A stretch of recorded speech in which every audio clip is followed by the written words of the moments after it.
Perkenalkan, nama saya Abdel Jeremia Winston Wongkar dengan NIM 20210042. Pada saat ini, saya akan menjelaskan mengenai studi independen yang saya ikuti, yaitu studi independen data science. Kegiatan studi atau proyek independen merupakan bentuk pembelajaran yang mengakomodasi kegiatan mahasiswa yang memiliki passion untuk mewujudkan karya besar yang dilombakan di tingkat nasional dan internasional atau karya dari ide yang inovatif. Studi atau proyek independen ini menjadi pelengkap dari kurikulum yang sudah diambil oleh mahasiswa. Pihak universitas atau fakultas menjadikan studi independen untuk melengkapi topik yang tidak termasuk dalam jadwal perkuliahan yang biasanya, tapi masih tersedia dalam silabus program studi atau fakultas.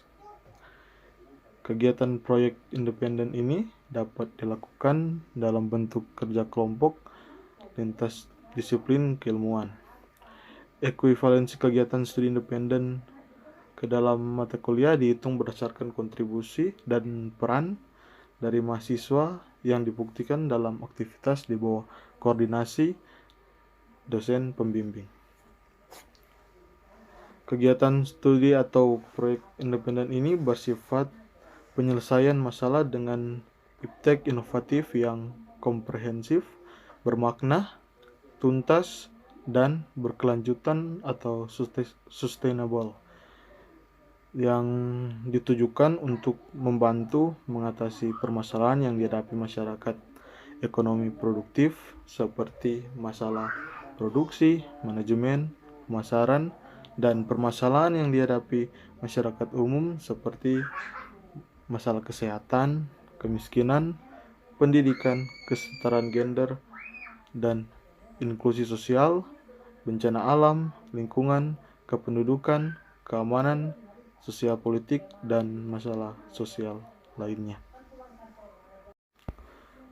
Selanjutnya, tujuan dari studi atau proyek independen ini ialah yang pertama, mewujudkan gagasan mahasiswa dalam mengembangkan suatu produk inovatif yang menjadi gagasannya. Kedua, menyelenggarakan pendidikan berbasis riset dan pengembangan.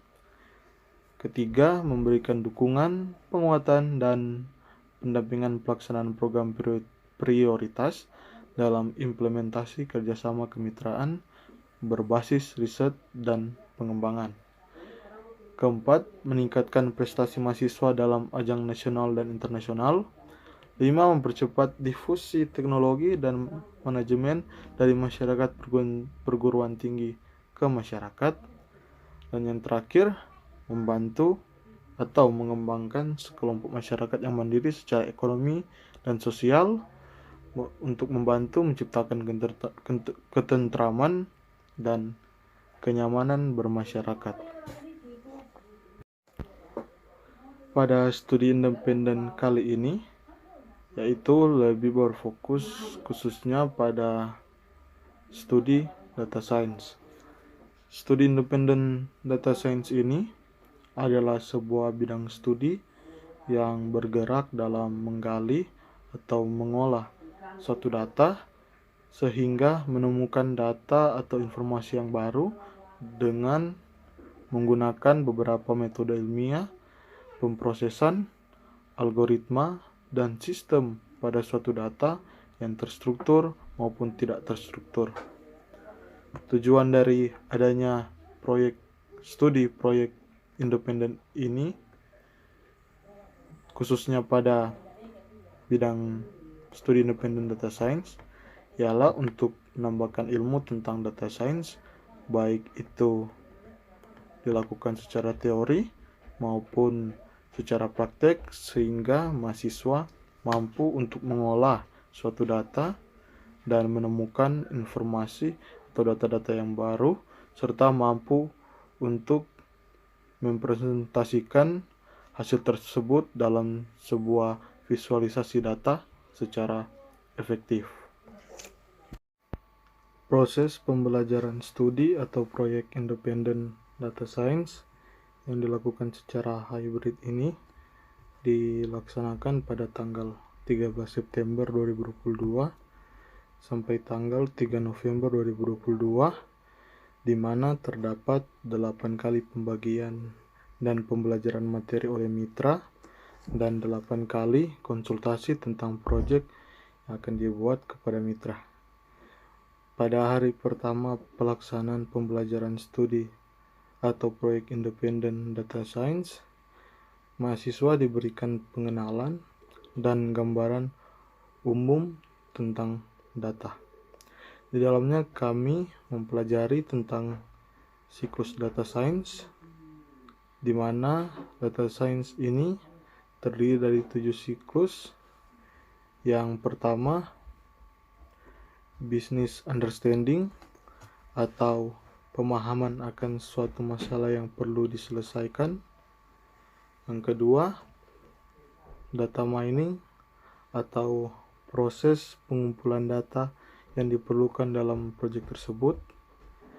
Ketiga, data cleaning atau proses pembersihan data, di mana data yang sudah dikumpulkan akan diperbaiki pada segi ketidakkonsistenan data tersebut dan memperbaiki hilangnya suatu nilai di dalam data tersebut. Yang keempat yaitu data exploration atau eksplorasi data, di mana kita akan membuat hipotesis dari masalah yang ditentukan. Yang kelima, feature engineering, yaitu di mana kita memilih fitur atau struktur yang memiliki arti dengan menggunakan data mentah yang dimiliki. Yang keenam, predictive modeling adalah bagian melatih model machine learning, mengevaluasi performa, dan menggunakannya untuk prediksi. Dan yang ketujuh, data visualisasi,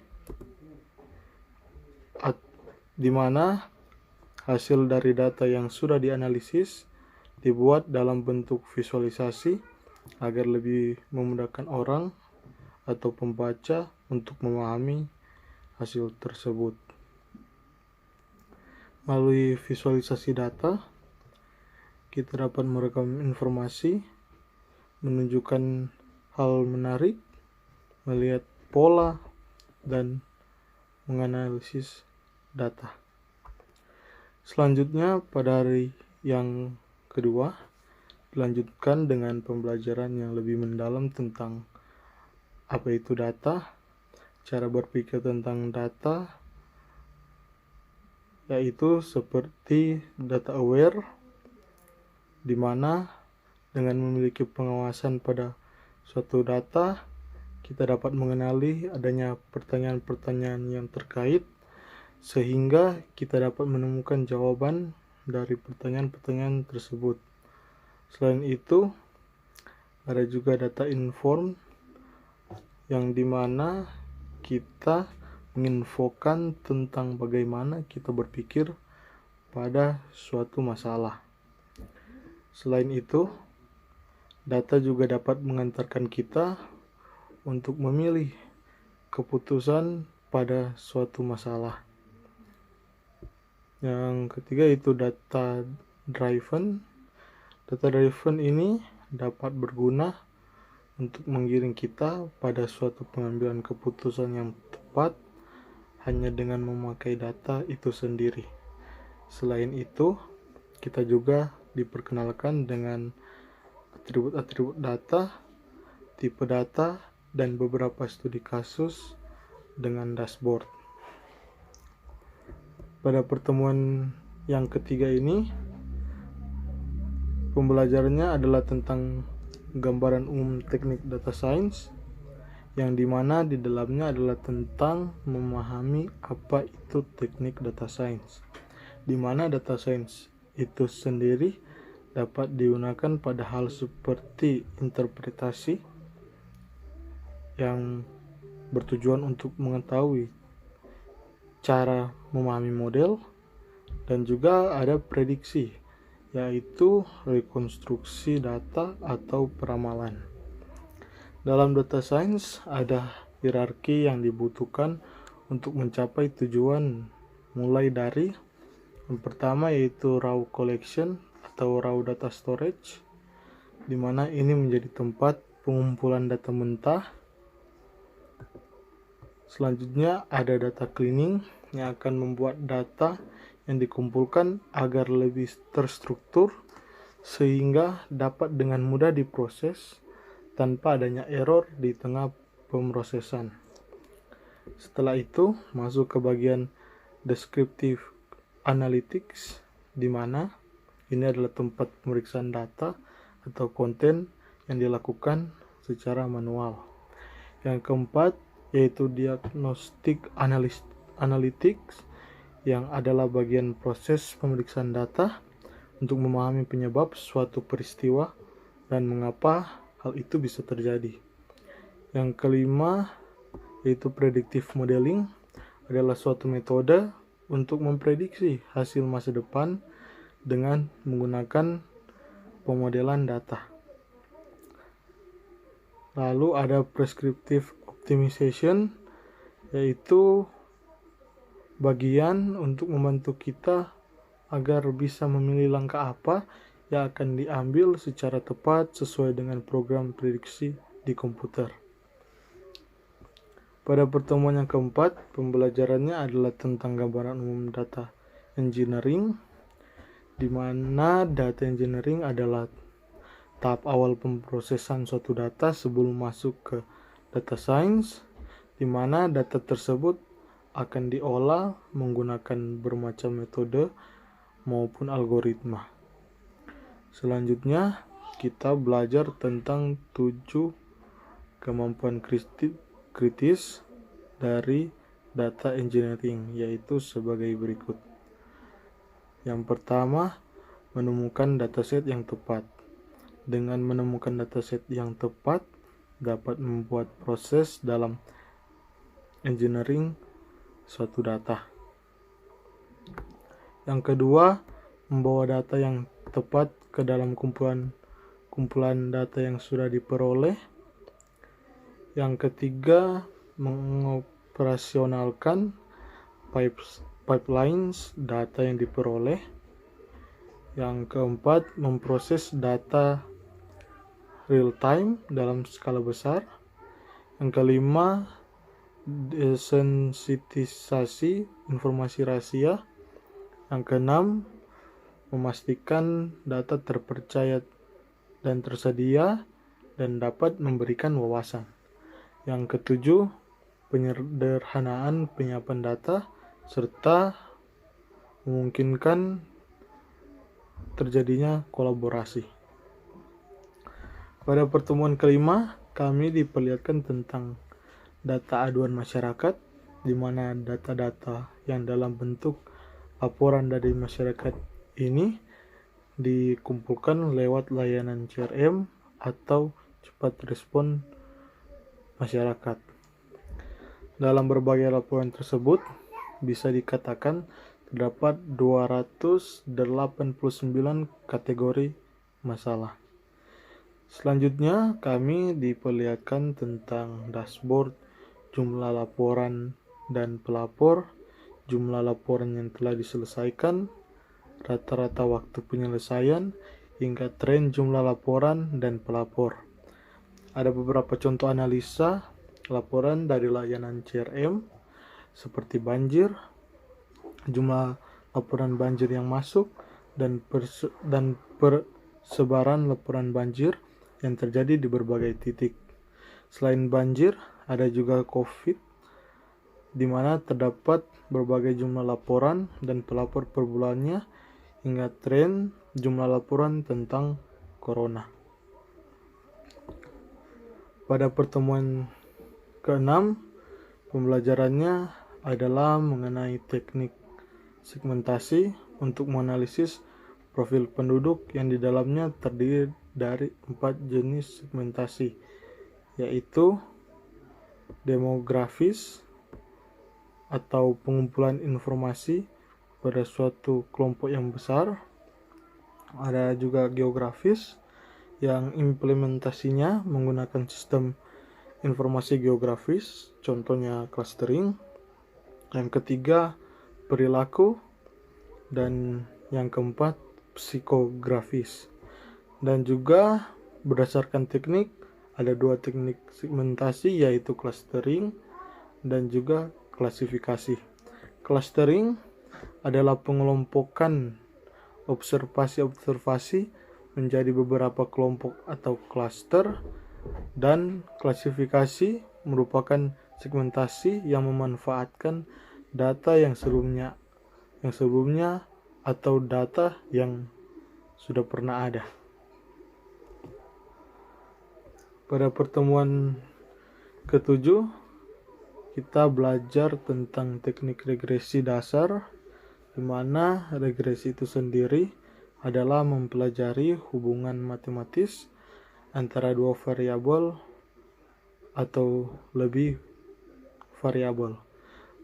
Tujuan dari regresi itu sendiri terbagi menjadi 2, yaitu interpretability, yang adalah tentang menggambarkan pola atau fungsi hubungan yang terdapat antar variabel, dan predictability, yaitu melakukan prediksi dengan pola yang sudah dipelajari. Sebelum masuk ke inti pembelajaran, kita mempelajari tentang apa itu korelasi, yang mana korelasi tersebut merupakan pengukuran keeratan hubungan antara 2 variabel. Selain korelasi, ada juga scatter plot, di mana scatter plot ini digunakan untuk melihat apakah ada hubungan yang berguna antar variabel. Setelah mempelajari korelasi dan scatter plot, kita masuk ke regresi linear. Bagaimana regresi linear itu bekerja dan asumsi dalam regresi linear. Pertemuan ke-8 atau pertemuan terakhir pada sesi pembelajaran adalah kami semua disuruh untuk membentuk kelompok yang terdiri dari 5 orang. Masing-masing kelompok memilih topik yang nantinya akan dibuat dalam proyek akhir. Topik yang disediakan oleh mitra adalah sebagai berikut, seperti banjir, COVID, dan aduan masyarakat. Kelompok saya memutuskan untuk mengambil topik aduan masyarakat yang berfokus pada sampah di Jawa Barat. Setelah 8 kali pertemuan pembelajaran, kami memiliki 4 minggu konsultasi tentang proyek yang akan kami buat. Minggu pertama, kami berkonsultasi tentang judul dari proyek, bagaimana membuat latar belakang sesuai dengan judul dan topik. Setelah itu, merumuskan masalah yang nantinya akan diselesaikan dengan analisis. Kami mengumpulkan data yang sesuai dengan proyek kami, dan setelah itu kami mengevaluasi, memperbaiki segala kekurangan pada bagian latar belakang dan rumusan masalah. Selanjutnya di minggu kedua, kami berkonsultasi kepada mitra tentang metodologi apa yang seharusnya digunakan pada proyek yang akan kami buat. Setelah itu memutuskan metodologi penelitian yang akan digunakan. Kami langsung menganalisis data yang telah kami kumpulkan pada minggu pertama. Setelah mendapatkan hasil analisis, kami mengevaluasi lagi tentang hasil analisis, seperti penambahan hasil dan metode baru yang digunakan. Minggu ketiga, kami berkonsultasi lagi tentang hasil analisis kami kepada mitra untuk mengecek apakah hasil yang kami buat telah sesuai dengan apa yang mereka harapkan. Setelah itu, kami memutuskan kebijakan apa yang sesuai dengan hasil analisis kami agar menyelesaikan masalah di proyek tersebut. Minggu keempat atau minggu terakhir konsultasi. Kami menyusun dashboard dan file presentasi yang nantinya akan digunakan pada ujian akhir. Setelah membuat dashboard dan ada beberapa cross check untuk memastikan semuanya aman sebelum presentasi di ujian akhir. Kelompok kami memilih topik aduan masyarakat yang berfokus pada sampah, di mana kami mengambil wilayah Jawa Barat yang akan kami gunakan sebagai tempat untuk menganalisis. Latar belakang, sampah adalah permasalahan yang sangat sering terdengar dengan berbagai akibat yang ditimbulkannya. Mulai dari bau tidak sedap, timbulnya beberapa penyakit, hingga banjir di berbagai daerah. Semua itu tidak lepas dari akibat sampah yang berasal dari berbagai sumber, mulai dari sampah rumah tangga, sampah perdagangan dan perkantoran, industri, dan lain sebagainya, beserta berbagai kegiatan penduduknya yang menimbulkan sampah. Ditambah kurangnya kesadaran dan kepedulian masyarakat terhadap lingkungan sekitar membuat sebagian besar masyarakat masih saja membuang sampah sembarangan di berbagai tempat. Hal ini bahkan sudah seperti menjadi budaya yang buruk di kalangan masyarakat Indonesia. Dalam penelitian kali ini, kelompok kami memilih untuk meneliti mengenai masalah sampah di Indonesia, lebih khususnya di wilayah Jawa Barat. Karena Jawa Barat itu sendiri memiliki tingkat populasi yang cukup tinggi, sehingga menjadi salah satu faktor penyebab tingginya tingkat penimbunan sampah di wilayah tersebut. Adapun tujuan proyek kami adalah sebagai berikut. Menurut pengertiannya, sampah merupakan material sisa dari yang tidak diinginkan dalam suatu proses. Namun, kita tahu sendiri bahwa sampah adalah sesuatu yang banyak memberikan dampak negatif dalam hidup kita jika hanya dibiarkan. Maka dari itu, sampah harus diurus dan didaur ulang. Namun, sebelum mengurus sampah tersebut, kita harus memperolah data dan informasi mengenai sampah, karena jika tidak, maka proses pendaur ulangan tidak akan berjalan secara efisien dan efektif. Data yang diperoleh seperti timbulan sampah harian dan tahunan, pembagian fasilitas TPA di wilayah Jawa Barat, komposisi sampah berdasarkan jenis dan sumbernya adalah beberapa poin penting yang bisa dimanfaatkan untuk mengetahui seberapa banyak sampah yang akan ditanggulangi dan didaur ulang di tiap kota. Lokasi-lokasi TPA yang baik sehingga proses pengumpulan sampah berjalan dengan baik, dan memprediksi serta mencegah kenaikan presentase sampah di tahun-tahun yang akan datang.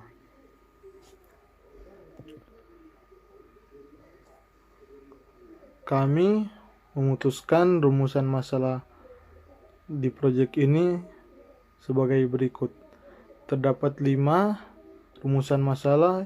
Yang pertama adalah apakah ada perbedaan jumlah timbulan sampah per tahun dan harian di Jawa Barat dari tahun 2019 sampai 2021.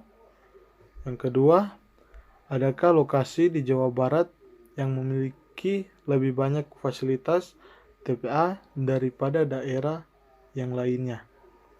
Yang ketiga, menentukan komposisi sampah di daerah Jawa Barat berdasarkan jenis dan sumbernya. Yang keempat, menentukan jumlah penanganan dan timbulan sampah tahunan di Indonesia dan di daerah Jawa Barat.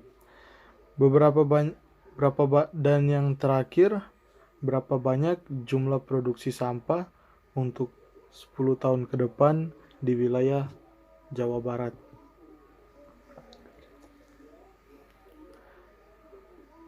Metode penelitian kami adalah yang pertama menentukan topik, judul yang kami pilih tentang sampah. Setelah itu, kami memutuskan untuk mengumpulkan data yang kami ambil dari berbagai web. Setelah itu, kami melakukan pre-processing data atau pembersihan data agar pada tahap selanjutnya di tengah pemprosesan atau pada saat pengolahan data tidak terjadi suatu error atau kendala. Untuk metode itu sendiri kami memakai 3 metode untuk menganalisis dan untuk memecahkan masalah yang ada pada topik kami. Yang pertama yaitu comparison data, yaitu membandingkan data antara satu data dengan data yang lainnya. Yang kedua, clustering data, yaitu tentang pengelompokan beberapa kelompok data. Dan yang ketiga itu forecasting data, di mana forecasting adalah metode untuk memprediksi atau meramal kejadian di masa depan yang kiranya akan terjadi.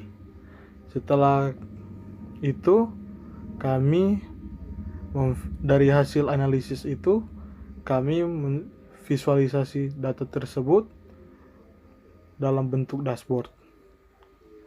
Setelah memvisualisasi data, kami menentukan kebijakan yang kami putuskan setelah hasil analisis yang telah kami keluarkan. Hasil analisis. Pada bagian yang pertama, kami menunjukkan tentang timbulan sampah pada tahun 2019 sampai 2021 di wilayah Jawa Barat, dan juga timbulan sampah harian pada tahun 2019 hingga 2021. Pada hasil analisis kami di tahun 2020, timbulan sampah tahunan naik menjadi dalam 2%, memiliki kenaikan 2%, dan pada tahun 2021 timbulan sampah tahunan naik 35,69%. Total timbulan sampah di tahun 2021 yaitu 4.500.000 ton, dan juga total timbulan sampah dari 2019 hingga 2021 adalah 11,4 juta ton. Dapat dilihat dari statistik di atas, setiap tahun di daerah Jawa Barat memiliki tingkat kenaikan pada periode tahun 2019 sampai 2020 memiliki kenaikan sejumlah 62.559,32 ton, dan pada periode tahun 2020 hingga 2021 memiliki kenaikan sejumlah 1.100.000 1,1 juta ton. Selanjutnya kami menganalisis fasilitas TPA di wilayah Jawa Barat. Bisa dilihat dari peta di atas, ada beberapa penyebaran lokasi TPA di daerah Jawa Barat. Total TPA yang berada di daerah Jawa Barat sebanyak 52, dengan jumlah TPA paling banyak berada di Kabupaten Sukabumi dengan jumlah 6 TPA.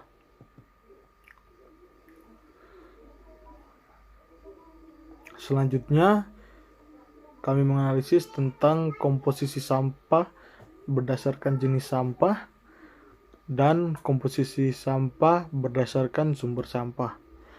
Selama periode 3 tahun terakhir, yaitu pada tahun 2019 hingga 2021, sisa makanan menjadi jenis sampah yang paling banyak dihasilkan di wilayah Jawa Barat dengan persentase mencapai 45,55%. Dan juga pada komposisi sampah berdasarkan sumber sampah selama periode 3 tahun terakhir, yaitu pada tahun 2019 hingga 2021 juga, rumah tangga menjadi sumber sampah yang paling banyak dihasilkan di wilayah Jawa Barat dengan persentase mencapai 50,76%.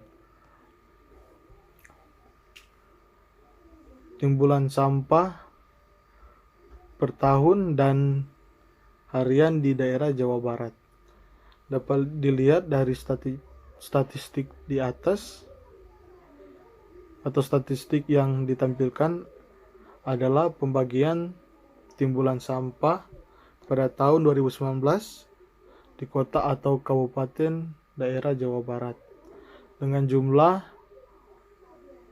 662.451 ton. Sementara itu, Kabupaten Pangandaran memiliki jumlah sampah paling sedikit dengan jumlah 62.019 ton.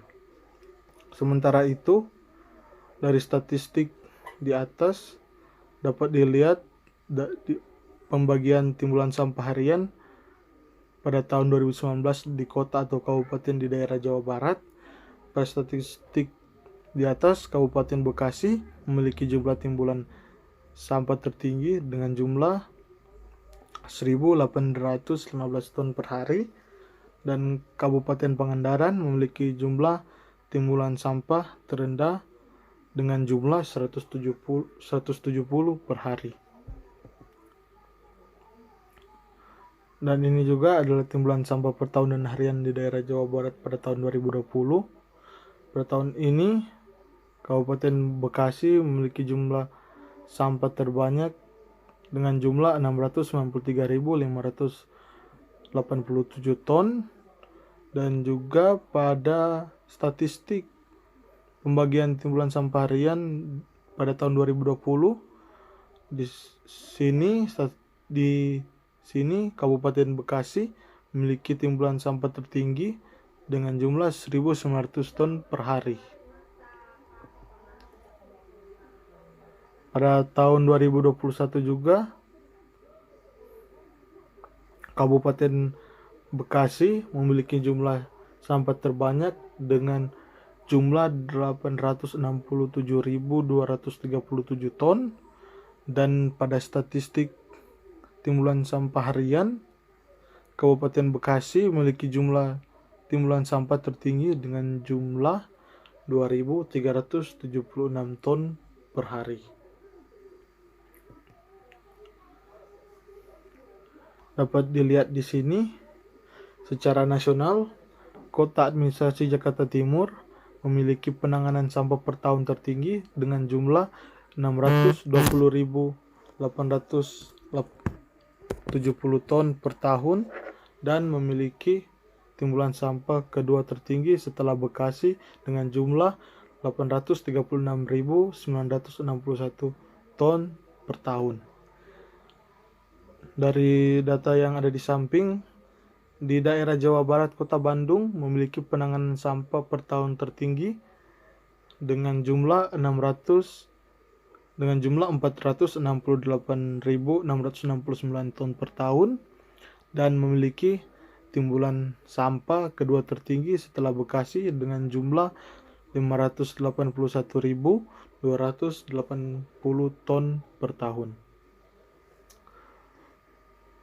Selanjutnya ada prediksi produksi sampah di wilayah Jawa Barat dengan menggunakan data 2019 sampai 2021 sebagai referensi.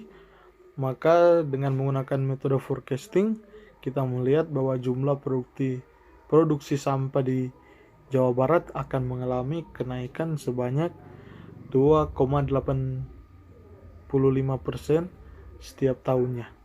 Dari data di atas juga bisa dilihat pada tahun 2030 Jawa Barat akan menghasilkan 34.055 ton timbunan sampah dan diperkirakan akan naik terus-menerus pada tahun-tahun yang akan datang.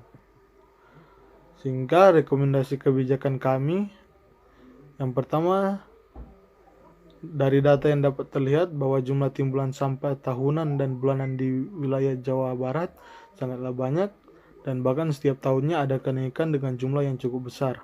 Maka kita dapat mengurangi angka tersebut dengan beberapa cara seperti mengurangi penggunaan plastik yang merupakan sampah yang susah terurai, membawa makanan dan minuman sendiri dari rumah, selalu membuang sampah pada tempat yang disediakan agar sampah tersebut dapat diolah dengan mudah. Jumlah TPA juga menjadi faktor banyaknya sampah yang timbul. Beberapa lokasi di daerah Jawa Barat memiliki jumlah TPA yang kurang banyak seperti Kabupaten Garut, Kabupaten Kuningan, dan Kabupaten Bandung Barat yang hanya memiliki 1 TPA.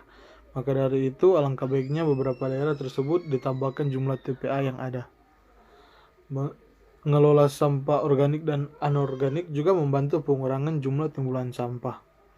Hal-hal yang bisa kita lakukan dalam membantu mengelola sampah adalah kita dapat misalkan tempat sampah organik dan anorganik, mengubah sampah organik seperti makanan menjadi pupuk kompos, mendaur ulang sampah anorganik seperti botol plastik menjadi pot bunga ataupun karya tangan lainnya. Kita pun juga bisa mengajak atau menghimbau masyarakat melakukan hal-hal tersebut. Dari sudut pandang pemerintah pun kita bisa membantu meningkatkan penanggulangan sampah dengan meningkatkan jumlah personel dan anggaran untuk tukang sampah di seluruh Indonesia, serta mengatur jadwal pembersihan dan pengumpulan sampah sehingga proses pengumpulan dan pendaur ulangan sampah menjadi lebih efektif dan efisien. Kesimpulannya, setelah melakukan riset mengenai data-data sampah di Indonesia, terlebih di Jawa Barat, kita bisa menarik kesimpulan bahwa di Indonesia memiliki masalah sampah yang cukup besar.